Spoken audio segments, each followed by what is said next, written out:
ಪರಿಷತ್ ಚುನಾವಣೆಯಲ್ಲಿ master stroke ಕೊಟ್ಟಿದ್ಯಾರು? ಏನು H D Kumaraswamy ಅವರ ಕೊಟ್ಟಿದ್ದು ಮಾಸ್ಟರ್ ಸ್ಟ್ರೋಕ್ ಅಥವಾ ಚಾಣಾಕ್ಷತನದ ಕೆಲಸ ಮಾಡಿದಂತಹ ಎಚ್ ಡಿ ಕುಮಾರಸ್ವಾಮಿ ಸ್ಟ್ರೋಕ್ ಕೊಟ್ರ ಅಥವಾ ಮುಖ್ಯಮಂತ್ರಿ ಡಿ ಕೆ ಶಿವಕುಮಾರ್ ಅವರ? ಈ ಪ್ರಶ್ನೆ ಸಹಜವಾಗುತ್ತೆ. ಮಾಸ್ಟರ್ ಸ್ಟ್ರೋಕ್ ಕೊಟ್ಟಿದ್ದು ಮುಖ್ಯಮಂತ್ರಿ ಡಿ ಕೆ ಶಿ ಅವರ ಚಾಣಾಕ್ಷತನದ ಕೆಲಸ ಮಾಡಿದ್ದು ಡಿ ಕೆ ಶಿ ಅವರ ಖಂಡಿತ ಅಲ್ಲ. ಇಲ್ಲಿ ಗೇಮ್ ಆಡಿ ಸಕ್ಸಸ್ ಆಗಿದ್ದು ಕುಮಾರಸ್ವಾಮಿ. ಅದು ಹೇಗೆ ಗೊತ್ತಾ? ಅಶ್ವವೇಗದಲ್ಲಿ ಸೂಪರ್ ಎಕ್ಸ್ಕ್ಲೂಸಿವ್ ಇದು. ಇನ್ನು ವಿಧಾನ ಪರಿಷತ್ ಚುನಾವಣೆಯಲ್ಲಿ ಮಾಸ್ಟರ್ ಸ್ಟ್ರೋಕ್ ಕೊಟ್ಟಿದ್ದು ಯಾರು? ಮುಖ್ಯಮಂತ್ರಿ ಡಿ ಕೆ ಶಿವಕುಮಾರ್ ಅವರ ಚಾಣಾಕ್ಷತನದ ಕೆಲಸ ಮಾಡಿದಂತಹ ಡಿ ಕೆ ಶಿವಕುಮಾರ್ ಅವರ? ಖಂಡಿತ ಅಲ್ಲ. ಇಲ್ಲಿ ಗೇಮ್ ಆಡಿ ಸಕ್ಸಸ್ ಆಗಿದ್ದು ಕುಮಾರಸ್ವಾಮಿ. ಅದು ಹೇಗೆ? ಇಲ್ಲಿ ಅಶ್ವವೇಗದಲ್ಲಿ ಈಗ ಸೂಪರ್ ಎಕ್ಸ್ಕ್ಲೂಸಿವ್ ಇದು. ಹೆಚ್ಚುವರಿ ಅಭ್ಯರ್ಥಿಯನ್ನ ಗೆಲ್ಲಿಸಿಕೊಂಡು ಬೀಗಿದ್ದು ಡಿ ಕೆ ಶಿವಕುಮಾರ್. ಆದ್ರೆ ಇಲ್ಲಿ ಗಮನಿಸಬೇಕು, ಹೆಚ್ಚುವರಿ ಅಭ್ಯರ್ಥಿಯನ್ನ ಗೆದ್ದು ಬೀಗಿದ್ದಾರಷ್ಟೇ. ಆದ್ರೆ ಮಾಸ್ಟರ್ ಮೈಂಡ್, ಮಾಸ್ಟರ್ ಸ್ಟ್ರೋಕ್ ಕೊಟ್ಟಿದ್ದು ಎಚ್ ಡಿ ಕುಮಾರಸ್ವಾಮಿ. ಇಲ್ಲಿ ಗೇಮ್ ಆಡಿ ಸಕ್ಸಸ್ ಆಗಿದ್ದು ಕುಮಾರಸ್ವಾಮಿ. ವಿಧಾನ ಪರಿಷತ್ ಚುನಾವಣೆಯಲ್ಲಿ ಅಡ್ಡ ಮತದಾನದ ಭೀತಿ ಇತ್ತು. ಅದರಲ್ಲಿ ಡಿ ಕೆ ಶಿವಕುಮಾರ್ ಗೆಲುವನ್ನ ಸಾಧಿಸಿದ್ರು.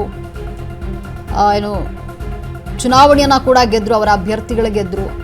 ಆದ್ರೆ ಇಲ್ಲಿ ಗೆದ್ದಿದ್ದು ಖಂಡಿತ ಡಿ ಕೆ ಶಿವಕುಮಾರ್ ಅಲ್ಲ, ಎಚ್ ಡಿ ಕುಮಾರಸ್ವಾಮಿ ಅವರ ಮಾಸ್ಟರ್ ಮೈಂಡ್ ಗೇಮ್ ಅನ್ನ ಆಡಿ H D Kumaraswamy master stroke ಅನ್ನ ಕೊಟ್ಟಿದ್ದಾರೆ ಪರಿಷತ್ ಚುನಾವಣೆಯಲ್ಲಿ.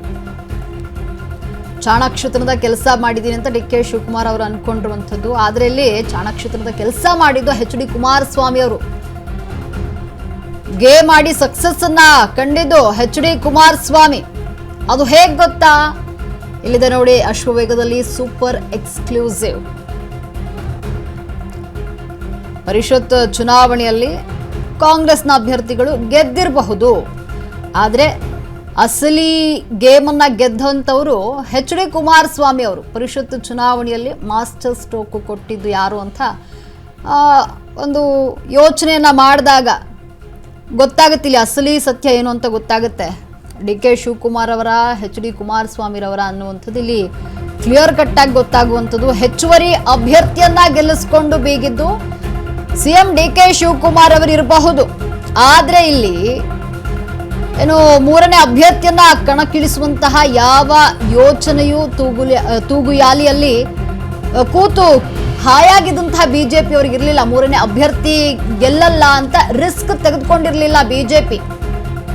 ಆದ್ರೆ ಇಲ್ಲಿ ಅಭ್ಯರ್ಥಿಯನ್ನ ಹಾಕಿ ರಾಜಕೀಯ ಚತುರಂಗದ ಗೆದ್ದಿದ್ದು ಎಚ್ ಡಿ ಕುಮಾರಸ್ವಾಮಿ. ಜೆಡಿಎಸ್ಗೆ ಹೆಚ್ಚುವರಿ ಮತ ಹಾಕಿಸುವಲ್ಲಿ ರಾಜ್ಯ ಬಿಜೆಪಿ ಮುಂದಾಳುಗಳು ಸೋತಿದ್ದು. ಈ ವಿಚಾರದಲ್ಲಿ ಸಂಪೂರ್ಣ ಎಡವಿದ್ದು ವಿಜೇಂದ್ರ ಹಾಗೂ ಆರ್ ಅಶೋಕ್. ಅಡ್ಡ ಮತದಾನ ತಡೆಯುವಲ್ಲಿ ರಾಜ್ಯ ಬಿಜೆಪಿಯ ಪ್ರಮುಖರು ವಿಫಲರಾಗಿದ್ದಾರೆ. ಇದು ಗೊತ್ತಿದ್ದೇ ಪರಿಷತ್ ಚುನಾವಣೆಯಲ್ಲಿ ಎಚ್ ಡಿಕೆ ಪರೀಕ್ಷೆಯನ್ನ ಮಾಡಿದ್ದಾರೆ. ರಾಜ್ಯ ಬಿಜೆಪಿಗರ ಬಂಡವಾಳ ಏನು? ಮೋದಿ ಹಾಗೂ ಅಮಿತ್ ಶಾಗೆ ಎಚ್ ಡಿಕೆ ಈಗ ಮಾಹಿತಿ ನೀಡುತ್ತಿರುವಂಥದ್ದು. ಎಚ್ ಡಿಕೆ ಮಾಸ್ಟರ್ ಸ್ಟ್ರೋಕ್ಗೆ ತತ್ತರಿಸಿದಂತಹ ರಾಜ್ಯ ಬಿಜೆಪಿ ನಾಯಕರು. ಹೈಕಮಾಂಡ್ ಬುಲಾವ್ 23ಕ್ಕೆ ದೆಹಲಿಗೆ ವಿಜೇಂದ್ರ ಹಾಗೂ ಅಶೋಕ್ ತೆರಳಲಿದ್ದಾರೆ. ಯಾರ ತಲೆದಂಡ ಆಗುತ್ತೆ? ಇದು ರಾಜ್ಯ ರಾಜಕಾರಣದಲ್ಲಿ ಬಹಳಷ್ಟು ಚರ್ಚೆ ಆಗ್ತಾ ಇರುವಂಥದ್ದು. ಯಾರ ತಲೆದಂಡೆ ಆಗುತ್ತೆ? ಇದು ರಾಜ್ಯ ರಾಜಕಾರಣದಲ್ಲಿ ಅತಿ ಹೆಚ್ಚು ದೊಡ್ಡ ಕುತೂಹಲವನ್ನು ಮೂಡಿಸಿದೆ. ಮತ್ತೊಂದೆಡೆ ಪಕ್ಷದ ವೀರ ಸಾಧಿಗಳು ಯಾರ್ಯಾರಿದ್ದಾರೆ, ಮತ್ತೊಂದು ಕಡೆ ಅವರನ್ನ ಎಚ್ ಡಿಕೆ ಕಂಡು ಹಿಡಿದಿದ್ದಾರೆ. ಅಂದಾಜು ಮೇಲೆ ಸಿಕ್ಕಿರುವಂಥದ್ದು ಅವರಿಗೆ. ಸದ್ಯಕ್ಕಂತೂ ಏನು ಕ್ರಮವಿಲ್ಲ. 2028 ಚುನಾವಣೆ ಬರುತ್ತಲ್ಲ, ಅಲ್ಲಿ ನೋಡ್ಕೊಳ್ಬೇಕಾಗುವಂಥದ್ದು.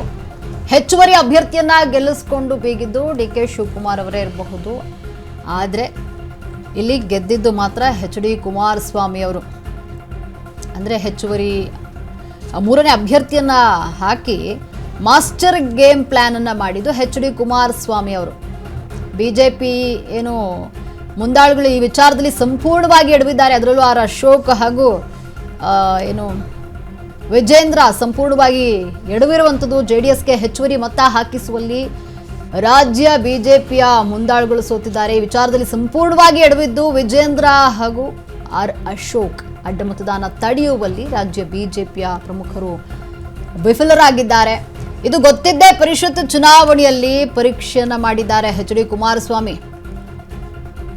ರಾಜ್ಯ ಬಿಜೆಪಿಗರ ಬಂಡವಾಳ ಏನು ಅಂತ ಮೋದಿ ಹಾಗೂ ಅಮಿತ್ ಶಾಗೆ ಎಚ್.ಡಿ.ಕೆ ರಿಪೋರ್ಟ್ ಅನ್ನ ನೀಡಿದ್ದಾರೆ. ಎಚ್.ಡಿ.ಕೆ ಮಾಸ್ಟರ್ ಸ್ಟ್ರೋಕ್ಗೆ ರಾಜ್ಯ ಬಿಜೆಪಿ ನಾಯಕರು ಈಗ ತತ್ತರಿಸಿದ್ದಾರೆ.